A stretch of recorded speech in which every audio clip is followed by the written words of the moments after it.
നാട്ടിൽ വരുന്നതിൻ്റെ മെയിൻ ഉദ്ദേശം എന്ന് പറയുന്നത് നല്ല ഫുഡ് കഴിക്കാനാണ്, അതും നല്ല ചോറും മീൻകറിയും. ഇന്നിപ്പം നല്ല ചോറും മീനും കഴിക്കാൻ പോകുന്നത് നമ്മുടെ പയ്യന്നൂരിൻ്റെ സ്വന്തം ഓളത്തിലേക്കാണ്.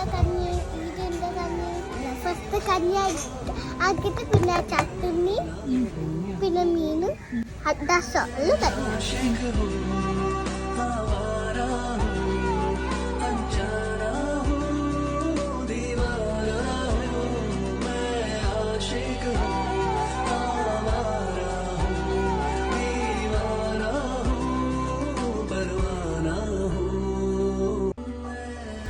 റാണയുടെ മെയിനായിട്ടാണ് ഇവിടുത്തെ കഞ്ഞി. അപ്പോൾ ചോറും മീൻകറിയും സാമ്പാറും ഫിഷ് ഫ്രൈ ഒക്കെ ആയിട്ട് നല്ല അടിപൊളി ഊണായിരുന്നു. അങ്ങനെ ചോറും കഞ്ഞിയൊക്കെ കഴിഞ്ഞ് നമ്മൾ നേരെ വീട്ടിലേക്ക് പോയി. അപ്പോൾ വീഡിയോ ഇഷ്ടമായെങ്കിൽ ലൈക്ക് ചെയ്യാൻ മറക്കല്ലേ.